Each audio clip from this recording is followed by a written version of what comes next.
ഈ ഉമ്മൻചാണ്ടി സർക്കാരൊക്കെ ആയിരുന്നു. ആ സമയത്ത് സാറെന്നെ വിളിക്കാൻ പറ്റും, ഇയാളെ അക്ഷരമാറ്റി വിളിക്കേണ്ടത്. കാരണം അത്രയ്ക്ക് എന്തൊരു നല്ലൊരു ദൈവത്തിനെ പോലൊരു മനുഷ്യനായിരുന്നു. ആ മനുഷ്യനെ എന്തെല്ലാം അപരാധങ്ങൾ പറഞ്ഞിട്ടാണ് ഇയാൾ ഈ സ്ഥലത്ത് കയറിയിരിക്കുന്നത്. ഇയാളെടുത്ത് ഒരു അപേക്ഷയേ ഉള്ളൂ, ഒന്ന് ഇറങ്ങി പോവൂ പിണറായി വിജയൻ. ഇതിലെ ഏറ്റവും ശത്രുക്കളുണ്ടല്ലോ ഈ സോഷ്യൽ മീഡിയയിൽ ഇപ്പോഴും ഇവരെയൊക്കെ ന്യായീകരിക്കുന്ന കുറെ ഹിജടകൾ. അതായത് ഒരു പഞ്ചായത്ത് വാർഡ് മെമ്പർ പോലും ആകാൻ യോഗ്യതയില്ലാത്ത ഈ വിജയനെ പിടിച്ചുകൊണ്ടുവന്ന് മുഖ്യമന്ത്രി സ്ഥാനത്ത് എത്തിച്ചത്. ഇന്നൊരു ഗുണ്ടാ പാർട്ടിയാണ്, ക്രിമിനൽ പാർട്ടി ഓഫ് ഇന്ത്യ. കുറെ ഗുണ്ടകളുടെ ഒരു കൂട്ടം, കുറെ കൊള്ളക്കാരുടെ ഒരു കൂട്ടം, പീഡകരുടെയും കള്ളന്മാരുടെയും അഴിമതിക്കാരുടെയും ബലാത്സംഗക്കാരുടെയും എല്ലാം ഒരു കൂട്ടമാണ്. അല്ല, ഇവിടുന്ന് പുലിയെ പോലെയാണ് അകത്തോട്ട് പോയത് ബിനോയ് വിശ്വം, തിരിച്ചു വന്നത് എലിയെ പോലെ. അതായത് അവന്മാര് പറഞ്ഞത് അവിടുന്ന് കിട്ടേണ്ടത് കിട്ടി, വാങ്ങിച്ച് കൊണ്ട് അതേപോലെ വന്നു. 1600 രൂപ ക്ഷേമ പെൻഷൻ കിട്ടാതെ സാധാരണക്കാരൻ ഗുളിക വാങ്ങി മരുന്ന് വാങ്ങാൻ കഴിയാതെ, നേരെവണ്ണം ആഹാരം കഴിക്കാൻ കഴിയാതെ ടാർപ്പ വലിച്ചു കെട്ടി കിടക്കുന്ന നാട്ടിലാണ് വിജയ ഈ കൊള്ള താൻ നടത്തുന്നത്. കോടിയേരി സഖാവ് മരിച്ച സമയത്തും അയാൾ കണ്ടില്ലേ, ആ ചിത അണഞ്ഞു തീരുന്നതിന് മുമ്പ് അദ്ദേഹത്തിന്റെ ആഗ്രഹപ്രകാരം അദ്ദേഹത്തിന്റെ ഭൗതിക ശരീരം തിരുവനന്തപുരത്ത് തലസ്ഥാനത്ത് പൊതുദർശനത്തിന് വെക്കാൻ പോലും ഇവന്മാർ സമ്മതിച്ചില്ല എന്നുള്ളതാണ്. ചേട്ടാ, നമ്മുടെ മുഖ്യമന്ത്രിയെ ഈ മെയിൻ ചാനലുകൾ തന്നെ ട്രോളുകയാണോ അതോ സത്യം പറയുകയാണോ എന്ന് നമുക്ക് തിരിച്ചറിയാൻ പറ്റാത്തൊരു സ്ഥിതിയാണ്. ഇന്നിപ്പോ കുറച്ചു മുമ്പ് ഏഷ്യാനെറ്റിൽ നോക്കിയപ്പോ പൂരം കലക്കി മുഖ്യമന്ത്രി ഇട്ടേക്കുന്നു. പൂരം കലക്കി. മുമ്പ് ഓഖി ദുരന്തത്തിൽ അവിടെ ചെന്ന് വലിയതുറ ചെന്നപ്പോൾ അവര് മത്സ്യത്തൊഴിലാളികൾ പങ്കായം എടുത്തുകൊണ്ട് ഓടിച്ചപ്പോൾ പങ്കായം എന്ന് പേരായി. പിന്നെ തിരുവാതിരക്കളി, കാരണഭൂതത്തിന്റെ തിരുവാതിരക്കളി ഇറങ്ങിയപ്പോൾ കാരണഭൂതം എന്ന പേരായി. ഇപ്പോ വയനാട് ദുരന്തം നടന്നപ്പോൾ പ്രധാനമന്ത്രിയുടെ കൂടെ ഹെലികോപ്റ്ററിൽ പെട്ടിപ്പുറത്ത് പോയപ്പോൾ പെട്ടിപ്പുറത്തുനിന്നായി. സ്വർണ്ണക്കടത്ത് നടന്നപ്പോൾ സ്വർണ്ണക്കടത്തുന്നായി, ബിരിയാണി ചെമ്പെന്നായി.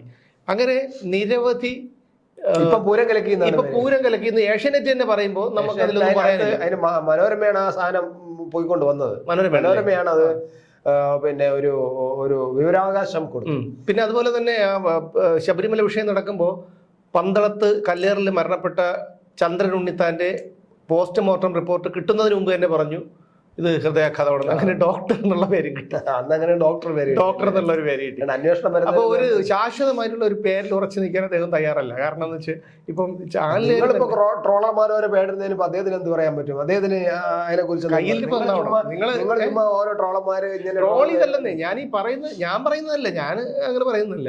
ഈ ഓരോ ഈ സോഷ്യൽ മീഡിയയിലൊക്കെ നമ്മൾ കാണുന്നതാണ്. പക്ഷെ ഇന്നിപ്പം ഈ ഒരു പേര് ഞാനും കാണുന്നുണ്ട് ചാനലില്, പൂരം കലക്കി. അതെ, ഈ പൂരം കലക്കി എന്ന് കേൾക്കുമ്പോൾ എനിക്ക് പെട്ടെന്ന് ഓർമ്മ വരുന്നത് ആനമൈക്കി എന്നും പറഞ്ഞ് പണ്ടൊരു സാധനം ഉണ്ടായിരുന്നു, അറിയാമോ?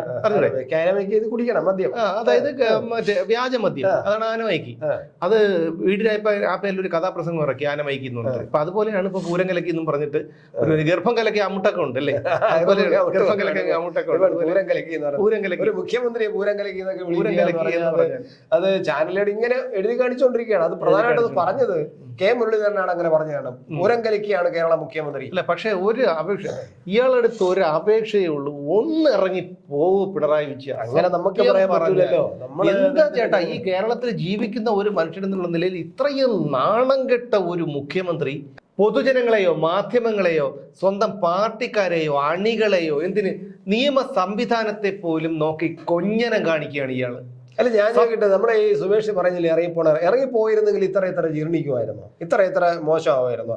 ഇപ്പൊ ഞാൻ പറയാൻ ഉദ്ദേശിക്കുന്നത്, ഇപ്പൊ ഒരു മുഖ്യമന്ത്രി വന്നിട്ട് കേരളത്തിലെ ജനത്തോട് പറയണ് ഒരു വലിയ വിഷയം ഉണ്ടായി, ആ വിഷയമായിട്ട് ബന്ധപ്പെട്ട് പ്രധാനം പൂരം കലങ്ങിപ്പോയതിന്റെ പൂരം നടക്കാതെ പോയി. നമ്മൾ കലങ്ങി എന്നുള്ള വാക്ക് ഉപയോഗിക്കണ്ട.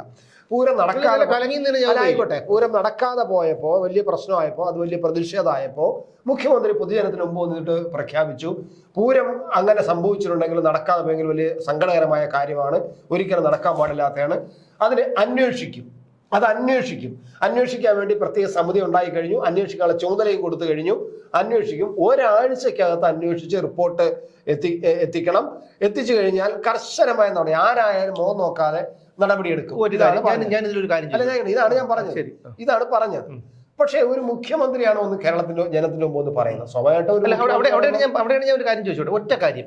ഇയാൾ പറഞ്ഞ ഏതെങ്കിലും ഒരു കാര്യം നടന്നിട്ടുണ്ടോ? അല്ലെ, ഇയാൾ പറഞ്ഞ ഏതെങ്കിലും ഒരു കാര്യം സത്യമായിട്ടുണ്ടോ? ഇയാൾ പറഞ്ഞ ഏതെങ്കിലും ഒരു വാഗ്ദാനം പാലിച്ചിട്ടുണ്ടോ? അത് ഉണ്ടെങ്കിൽ ഒരെണ്ണം പറ. അല്ല, അതവിടെ ഇരുന്നോട്ടെ. പക്ഷെ എങ്കിലും ഇങ്ങനെ ഒരു കാര്യം പറയുമ്പോ ഒരു മുഖ്യമന്ത്രി പറഞ്ഞപ്പോൾ വിശ്വസിച്ച് പോയി ജനങ്ങൾ. കേരളത്തിൽ ജനം വിശ്വസിച്ചു. കാരണം സംഭവിച്ചു പോയത് ഞങ്ങൾ. അപ്പോൾ അവിടെ പിന്നെ അവിടെ ഉണ്ടായിരുന്ന ദേവസ്വം ബോർഡ് അധികൃതരൊക്കെ ഒന്ന് സമാധാനപ്പെട്ടു, ഭക്തരൊന്ന് സമാധാനപ്പെട്ടു, എന്തായാലും അന്വേഷണം വരുന്നുണ്ടല്ലോ, കണ്ടുപിടിക്കട്ടെ എന്ന് പറയാൻ.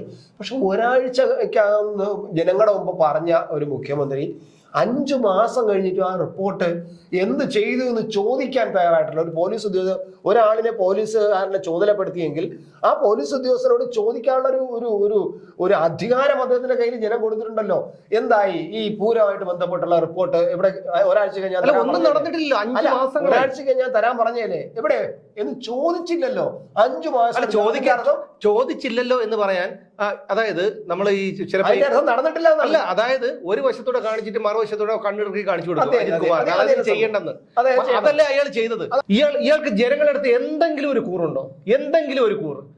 ഇത്രയും 7-8 കൊല്ലം മുഖ്യമന്ത്രിയായി ഭരിച്ചു മുടിച്ച് ഈ നാടിനെ നാമാവശേഷമാക്കിയില്ലേ വിജയാനി? അല്ല, ഞാൻ ആലോചിക്കണം, അത് രോഷം അതിന്റെ ന്യായമാണ്. പക്ഷെ എങ്കിൽ പോലും ഒരു മുഖ്യമന്ത്രിക്ക് ഇത് എങ്ങനെ കഴിയുന്നു? ഇത് ഇങ്ങനെ പറഞ്ഞിട്ട് ഈ നേരത്തെ പറഞ്ഞതുപോലെ അന്വേഷിക്കും കേട്ടാ, പോയി അന്വേഷിച്ചു വാ എന്ന് പറഞ്ഞു വിട്ടിട്ട് അങ്ങോട്ട് തിരിഞ്ഞപ്പോഴ് ക്യാമറക്കാരൊക്കെ ക്യാമറ എടുത്തോളം അങ്ങോട്ട് പോയപ്പോ ചുമ്മാ കണ്ണടിച്ച് കാണിക്കുക.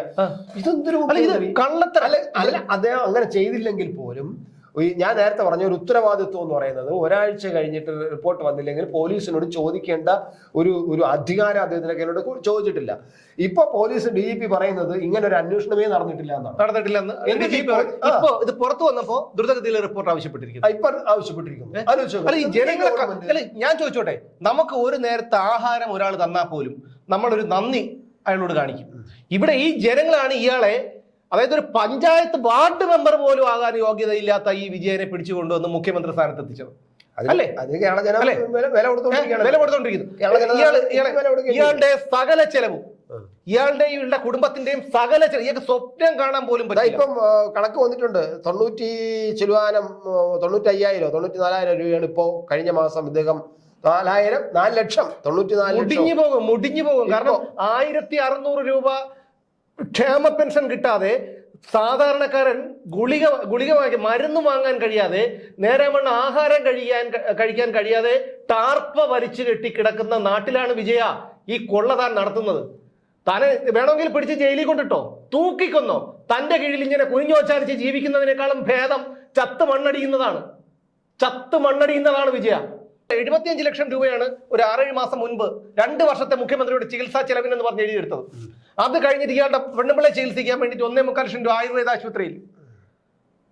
ഒന്ന് കേരളത്തിലെ ജനങ്ങളൊന്ന് ചിന്തിച്ചു നോക്കുന്നേ. നമ്മൾ ഈ പറയുന്നത് കള്ളമാണോ? ഇത് 75 ലക്ഷം രൂപ ഇയാളെ 2 വർഷം കെട്ടിയെടുത്തതാണ്. 2 വർഷം മുഖ്യമന്ത്രിയുടെ ചികിത്സാ ചെലവ് മാത്രം, മുഖ്യമന്ത്രിക്കും ഭാര്യയ്ക്ക് മാത്രം 75 ലക്ഷം രൂപ.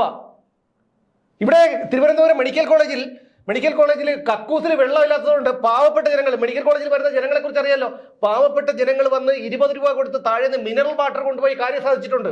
അത് ഈ പറയുന്ന രോഗികളും കൂട്ടിരിപ്പുകാരും മാത്രമല്ല, ഡോക്ടർമാരുടെയും അവിടുത്തെ ജീവനക്കാരുടെയും അവസ്ഥ അത് തന്നെയായിരുന്നു. അവിടെ ഒരു ലിഫ്റ്റിൽ ഒരു അന്തംകമ്മി അയാളായതുകൊണ്ട് വേറെ കുഴപ്പം പരാതിയില്ല. ലിഫ്റ്റിൽ കുടുങ്ങി. 50 വർഷത്തെ പഴക്കമുണ്ടെന്ന് തിരുവനന്തപുരത്തെ മെഡിക്കൽ കോളേജിന്റെ ലിഫ്റ്റിന് 50 വർഷം, നൂറ്റാണ്ട്. ഇപ്പോ ആരോഗ്യമന്ത്രിയുടെ ജില്ലയായ പത്തനംതിട്ട താലൂക്ക് ആശുപത്രിയിൽ നിന്ന് മെനഞ്ഞാന്നൊരു ഇന്നലത്തെ മനോരമ പത്രത്തിലുണ്ട്, രോഗിയെ 3ാമത്തെ നിലയിൽ നിന്ന് ശസ്ത്രക്രിയ കഴിഞ്ഞ രോഗികളെയും ഡിസ്ചാർജ് ആകുന്ന രോഗികളെയും അത്യാസന നിലയിൽ ശസ്ത്രക്രിയ ചെയ്യാനുള്ള രോഗികളെ എല്ലാം കൊണ്ടുപോകുന്നത് ഈ കമ്പ് വെച്ചിട്ട് അതില് പിന്നെ എന്താണ് തുണി കെട്ടിയിട്ട് ചുമന്നാണ്. ആ ചിത്രം സഹിതം മനോരമയിലുണ്ട്. ഇവിടെ UP-യിലാണെങ്കിൽ കുനിഞ്ഞ് ഇവിടെ കിടന്ന് നീയൊക്കെ തുണി അടിച്ച് തലയെ കെട്ടിട്ട് ആടുമായിരുന്നല്ലോ നീയൊക്കെ UP-യിലെന്നും പറഞ്ഞുകൊണ്ട്. ഭയങ്കര തകർപ്പായിരുന്നു. ഇവിടെ എന്തൊരു സമരമായിരുന്നില്ല UP-യിലായിരുന്നെങ്കിൽ. ഇവരൊക്കെ ഇവിടെ ഇതിലെ ഏറ്റവും ശത്രുക്കളുണ്ടല്ലോ ഈ സോഷ്യൽ മീഡിയയിൽ ഇപ്പോഴും ഇവരെയൊക്കെ ന്യായീകരിക്കുന്ന കുറെ ഹിജടകളുണ്ട്. സത്യം പറയാം, ഹിജടകള്. അത് ഈ സമൂഹത്തിൽ അങ്ങനെയുള്ളവരുണ്ടാവുന്നു. എപ്പോഴും ന്യായീകരിക്കുകയും എതിർക്കുകയും ചെയ്യുന്ന 2 ടീം എപ്പോഴും ഉണ്ടാവും. അതിപ്പോഴും ഉണ്ട് എന്നുള്ളതേ ഉള്ളൂ. എന്തായാലും ഒരു കാര്യമുണ്ട്, ഒരു മുഖ്യമന്ത്രി, ഇങ്ങനെ ഒരു വിലയില്ലാത്തൊരു മുഖ്യമന്ത്രി സത്യത്തിൽ വിലയില്ല, നാണമില്ല. ഞാൻ ചോദിച്ചോട്ടെ, വ്യക്തി എന്നല്ല, ഞാൻ ചോദിച്ചോട്ടെ, ഇവിടെ കള്ളൻ മണിയമ്പിള്ളയുണ്ട്. കള്ളൻ മണിയമ്പിള്ളയുടെ തസ്കരൻ എന്ന് പറഞ്ഞൊരു പുസ്തകമുണ്ട്. ചേട്ടൻ വായിച്ചിട്ടുണ്ടോ? ഇല്ലെങ്കിൽ ഞാൻ തരാം, അതൊന്ന് വായിച്ചു നോക്കണം. കള്ളൻ മണിയമ്പിള്ള കുറച്ച് അങ്ങോട്ട് കള്ളം കാണിച്ചു കഴിഞ്ഞാൽ പിന്നെ അങ്ങ് ആയി, കള്ളൻ എന്നുള്ളൊരു മുദ്രയായി. ഈ മുദ്ര കുത്തി കഴിഞ്ഞാൽ പിന്നെ എന്ത് വേണമെങ്കിലും മോഷ്ടിക്കാം, പ്രശ്നമല്ല. മനസ്സിലായോ? പിന്നെ സമൂഹത്തിൽ വലിയ വിലയാണ്. അല്ല, യഥാർത്ഥത്തില് ഈ അപ്പി ഇട്ടവനെ ചുമന്നാൽ അപ്പി ഇട്ടവനും ഈ ചുമക്കുന്നവനും നാറുന്ന ഒരു ഇതുണ്ട്. ഇയാൾ അപ്പിയിട്ട് ആകെ ഒലിച്ചു നിൽക്കുകയാണ് വയറിളകിയിട്ട്. അതിനെ ചുമക്കുകയാണ് ഈ ഒരു മഹത്തായ മഹത്തായ എന്ന് പറയപ്പെട്ടിരുന്ന, അല്ലെങ്കിൽ മുമ്പ് മഹത്തായിരുന്ന ഒരു കമ്മ്യൂണിസ്റ്റ് പ്രസ്ഥാനം ഇന്നൊരു ഗുണ്ടാ പാർട്ടിയാണ്, ക്രിമിനൽ പാർട്ടി ഓഫ് ഇന്ത്യ. കുറെ ഗുണ്ടകളുടെ ഒരു കൂട്ടം, കുറെ കൊള്ളക്കാരുടെ ഒരു കൂട്ടം, പീഡകരുടെയും കള്ളന്മാരുടെയും അഴിമതിക്കാരുടെയും ബലാത്സംഗക്കാരുടെയും എല്ലാം ഒരു കൂട്ടമാണ് ഇന്ന് CPM. നമ്മളിപ്പോൾ ആ CPM വിരോധം മാത്രം പറഞ്ഞുകൊണ്ടിരുന്ന കാര്യം ഇത് സത്യത്തിൽ എനിക്കൊന്നും പറയാനില്ല. കാരണം ഇത് ഒരു പ്രഖ്യാപനം മുഖ്യമന്ത്രി നടത്തിയാൽ, ഞാൻ അവിടെയാണ് നിൽക്കുന്നത്, നടത്തിയാൽ അതിനൊരു വില വേണം, പറഞ്ഞതിനൊരു വില വേണം. മുഖ്യമന്ത്രി പറയുന്ന വാക്കാണ് അത്, ജനത്തിൻ്റെ മുമ്പ് പറഞ്ഞ വാക്കാണ്. ഒരാഴ്ച എന്ന് പറഞ്ഞിട്ട് 5 മാസം കഴിഞ്ഞിട്ട് അതിനെക്കുറിച്ച് ഒരു വിവരവുമില്ല.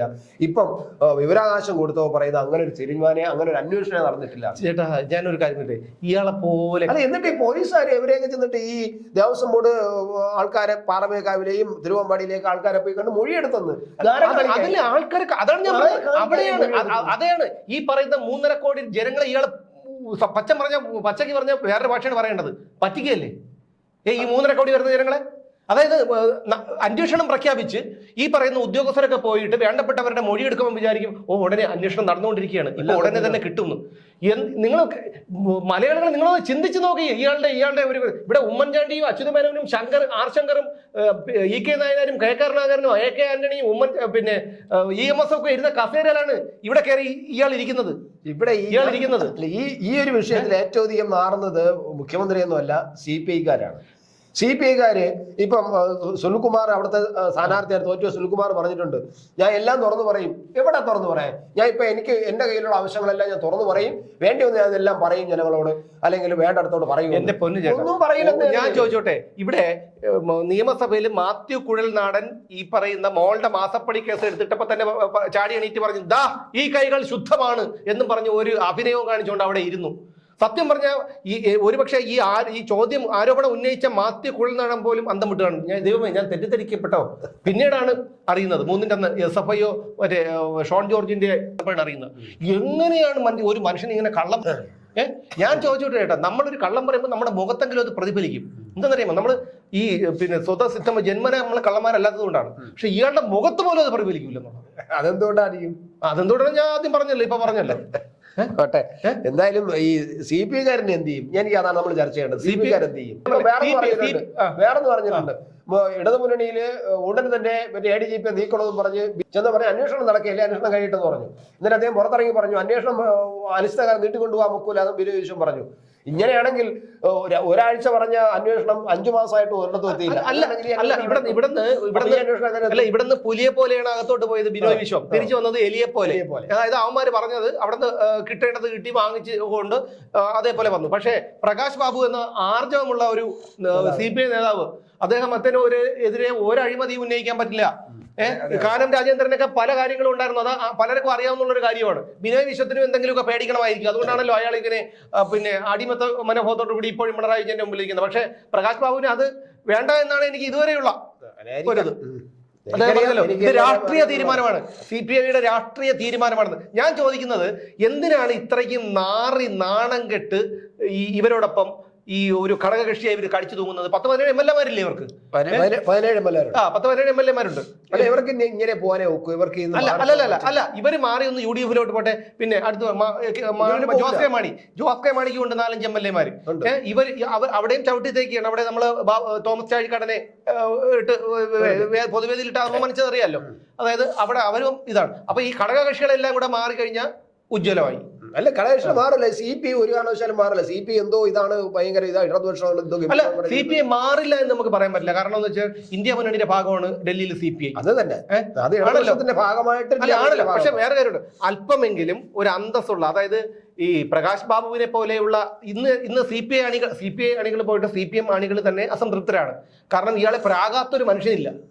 മനസ്സിലായില്ലേ? ഇന്നിപ്പോ മനോരമ പത്രത്തിന്റെ ഫ്രണ്ട് പേജിൽ വെണ്ടയ്ക്ക വലിപ്പത്തിലുണ്ട്. അതായത് നമ്മുടെ ഈ ഈ പിരിവ് നടത്തുന്നതിൽ പോലും നമ്മൾ കള്ളത്തരം കാണിക്കുന്നു, നമ്മൾ അണികൾ കള്ളത്തരം കാണിക്കുന്നു എന്നാണ് സംസ്ഥാന കമ്മിറ്റി ഇന്നലെ പറഞ്ഞത്. അത് ഇനി ഈ കതിരിൽ മേൽ കൊണ്ടുവന്ന് വളം വെച്ചിട്ട് കാര്യമുണ്ട്. ആ പാർട്ടി അതാണ് ഞാൻ പറഞ്ഞ ഗുണ്ടാ സംഘമാണെന്ന്. ആ സംഘം അങ്ങനെയാണ് കുറെ കാലം കൊണ്ട് വർഷങ്ങളായിട്ട് അതിനുള്ള എല്ലാ അനുവാദവും പറഞ്ഞിട്ട് കാര്യമല്ല. അല്ല, എന്തായിരുന്നാലും എനിക്കൊരു കാര്യം പറയാനുള്ള വ്യക്തിപരമായിട്ട് ഞാൻ പറയുകയാണെങ്കിൽ എനിക്ക് തൃശ്ശൂർ സുരേഷ് ഗോപി ജയിച്ചതിൽ എനിക്ക് സന്തോഷമേ ഉള്ളൂ. കാരണം ഇവരൊക്കെ അയിത്തം കൽപ്പിക്കുകയാണ് ഈ BJPക്കും RSSനും ഒക്കെ. RSSനെ ഈ ADGP കണ്ടതിന്റെ എനിക്കുള്ള വിഷയം എന്താണെന്ന് വെച്ചാൽ അദ്ദേഹം ലോ ആൻഡ് ഓർഡർ കൈകാര്യം ചെയ്യുന്ന ഒരു ADGP ആണ്. അദ്ദേഹം എന്തിനാണ് രഹസ്യമായി RSS മേധാവിയെ കണ്ടതിന് ശേഷം വന്ന പിണറായി വിജയന് വന്ന SFI അന്വേഷണം, കേന്ദ്ര ഏജൻസികളുടെ എല്ലാ അന്വേഷണവും പാതി വഴിയിലാണ്. അതിനുശേഷം അതിനു മുമ്പ് ലാവ്ലിൻ കേസ് എത്രയോ കൊല്ലമായി, 10-43 തവണയായിട്ട് നീട്ടിവെക്കുന്നുണ്ട്. അപ്പൊ ഇതൊക്കെ കൂട്ടി വായിക്കുമ്പോൾ നമുക്ക് സ്വാഭാവികമായിട്ടും ചിന്തിക്കാവുന്നതേ ഉള്ളൂ പിണറായി വിജയന് വേണ്ടിയിട്ടാണ് ADGP അജിത് കുമാർ ഈ RSS നേതാവിനെ കണ്ടത് എന്നുള്ള കാര്യം. അത് മാത്രമേ എന്നെ സംബന്ധിക്കുന്ന വിഷയമുള്ളൂ. പക്ഷേ ഇവിടെ പലരും പറയുന്നത് RSS അയിത്തമുള്ള ഒരു സംഘടന. ഈ RSSനെ കുറിച്ച് ഈ മരമാക്രികൾ പഠിച്ചിട്ടുണ്ടോ എന്നുള്ള കാര്യമാണ്. ഞാൻ RSSകാരനെ കണ്ടല്ല പറയുന്നത്. ഇനിയിപ്പോ ആണെന്ന് പറഞ്ഞാൽ എനിക്കൊരു ചുക്കൂല്ല. പക്ഷേ ഈ RSSനെ കുറിച്ച് ഈ മാക്കാന്മാർ പഠിച്ചിട്ടുണ്ടോ എന്നുള്ള കാര്യമാണ്. ഇവന്മാരുടെ റൂട്ട് മാർച്ച് കണ്ടിട്ടുണ്ടോ? RSSന്റെതും ഈ അന്തം കമ്മിയുള്ളതും റൂട്ട് മാർച്ച് ഒന്ന് കാണണം. അവരുടെ അച്ചടക്കവും അവരുടെ അവരുടെ നിലപാടുകളെല്ലാം അതിൽ തന്നെ അറിയാം. ഇതാ യാന്തിക്കോ പൊളത്തിക്കോ എന്ന് പറഞ്ഞോണ്ടും ഫോൺ കണ്ടിട്ടില്ലേ? അതായത് അതും അവരെ കോപ്പി അടിക്കുകയാണ്. അതെ എനിക്കറിഞ്ഞൂടെ ഈ RSS ഇങ്ങനെ പറഞ്ഞുള്ള ഗുണം RSS രണ്ട് കൊട്ട് അങ്ങോട്ട് അല്ലല്ല 5-6 വോട്ട് ഇങ്ങോട്ട് അല്ല ഞാൻ പറയുന്നത്. RSSനെ കണ്ടതാണ് പ്രശ്നം. CPI ഇപ്പൊ പറയുന്നുണ്ട്. അതെന്തുകൊണ്ടാണ്? കോൺഗ്രസും പറയുന്നുണ്ട്. എന്തുകൊണ്ടാണ്? അതായത് ഇവിടുത്തെ ന്യൂനപക്ഷത്തെ പ്രീണിപ്പിക്കണമെങ്കിൽ RSSനെ അവിടെ പറഞ്ഞുകൊണ്ടിരിക്കണം. അവർക്കൊരു ഷൂ നോക്കിയിട്ടുള്ളൂ. ഇവരൊക്കെ എവിടെയൊക്കെ നോക്കി കൊടുത്തിട്ടുണ്ട്. സന്ദീപ് വാര്യർ പറഞ്ഞു ഈ ഗോവിന്ദ ഇരിക്കുമ്പോ യോഗത്തിൽ ദേശാമാനി എന്ന പത്രം ഉണ്ടാക്കിയത് ബ്രിട്ടീഷുകാര് ഷൂ നക്കിയത് കൊണ്ട് അവർ കൊടുത്ത പൈസയാണെന്ന്. ഗോവിന്ദ അനാവശ്യം പറയുന്നത് പറഞ്ഞിട്ട് ഇറങ്ങിപ്പോയുള്ളൂ. അതിന് ഇതുവരെ എതിർത്തില്ല. അപ്പൊ സന്ദീപ് വാര്യർ പറഞ്ഞു അങ്ങനെ ഒരു കാര്യം ചെയ്യും, നിങ്ങൾ നിയമപരമായിട്ട് കേസ് കൊടുക്കും, ഞാൻ ഇങ്ങനെ പറഞ്ഞു എന്ന് പറഞ്ഞു. ദേശാമാനി അധിക്ഷേപിച്ചു. എവിടെ കൊടുക്കാൻ? കാരണം കാര്യങ്ങൾ യാഥാർത്ഥ്യങ്ങൾ ഇതാണ്. ഞാൻ പറഞ്ഞു വന്നതിന്റെ പിന്നെ വേണ്ടിയില്ല. അല്ല, കാരണം ഇവർക്ക് പറയാൻ അതേ ഉള്ളൂ, പ്രതിരോധിക്കാൻ അതേ മാർഗമുള്ളൂ. അതായത് നിയമപരമായി നേരിടും. എവിടാ നിയമപരമായി നേരിടാൻ എന്ന് പറഞ്ഞാൽ ഇവന്മാർ എന്തെങ്കിലും നേരിട്ടിട്ടുണ്ടോ? അതുപോലെ തന്നെയാണ് RSSനെ കുറ്റപ്പെടുത്തുന്നവര് SDPI ആയിട്ട് ഭരണം പങ്കിടലിന് കുഴപ്പമില്ല. അതായത് പത്തനംതിട്ട നഗരസഭ മുതൽ പത്തനംതിട്ട ജില്ലയിൽ തന്നെ 2-3 തദ്ദേശ സ്ഥാപനങ്ങളൊക്കെ ഭരിക്കുന്നത് SDPI പിന്തുണയോടുകൂടിയാണ്.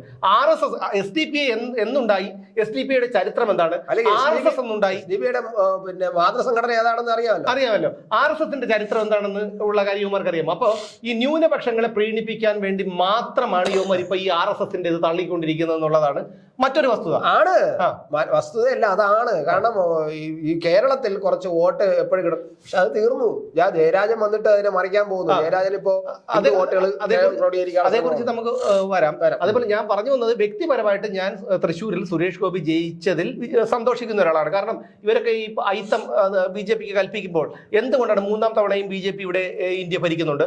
ഒരുപാട് വികസനങ്ങൾ കൊണ്ടുവന്നിട്ടുണ്ട്. അവരുടെ ചില നിലപാടുകളോട് എനിക്ക് പൊരുത്തപ്പെടാൻ പറ്റുന്നില്ല, വ്യക്തിപരമായിട്ട് പൊരുത്തപ്പെടാൻ പറ്റുന്നില്ല എങ്കിൽ പോലും അവർ ഒരുപാട്, അതായത് ഈ കഴിഞ്ഞ ഒരു 10-12 വർഷങ്ങളായി 10-11 വർഷങ്ങളായിട്ട് UPA സർക്കാരാണ് ഭരിച്ചിരുന്നതെങ്കിൽ ഇന്നിപ്പം ഇന്ത്യയുടെ അവസ്ഥ എന്താകുമെന്ന് നമുക്ക് ഊഹിക്കാവുന്നതേ ഉള്ളൂ. ഈ എതിർക്കുന്നവർ പോലും രഹസ്യമായിട്ട് ചിന്തിച്ചു കഴിഞ്ഞാൽ മനസ്സിലാവും. ഈ പൊട്ടത്തരം പറഞ്ഞു നടക്കുന്ന ആളല്ലേ ഇന്ത്യ മുന്നണിയെ നയിക്കേണ്ടത്, അല്ലെങ്കിൽ ഇന്ത്യ സർക്കാർ നിയമസഭയിൽ ചെന്നിരുന്ന് ഉറങ്ങുക, വിദേശത്ത് നിന്ന് രാജ്യത്തെ അപമാനിക്കുക, വിദേശത്ത് പോയിട്ട് രാജ്യത്തെ അപമാനിക്കുന്ന ഒരു വ്യക്തി. സത്യം പറയാം, എന്തൊരു പോട്ടെ ആ വിഷയം, അത് പോട്ടെ. അത് ഞാൻ പറഞ്ഞില്ല, ഈ ബുദ്ധിയില്ലാത്തവരെ കുറിച്ച് പറഞ്ഞതല്ല. അപ്പൊ ഞാൻ വ്യക്തിപരമായിട്ട് സുരേഷ് ഗോപി ജയിച്ചതിൽ എനിക്ക് സന്തോഷമേ ഉള്ളൂ. പക്ഷേ അവിടെ ഈ ഒരു പൂരം കലക്കി, അതായത് തൃശ്ശൂർകാരുടെ അല്ലെങ്കിൽ മലയാളികളുടെ ഒരു അഭിമാനമാണ് ഈ പൂരം എന്ന്. പിന്നെ ഇയാൾ വന്ന ഈ 8 കൊല്ലങ്ങൾ കൊണ്ട് ഇവിടെ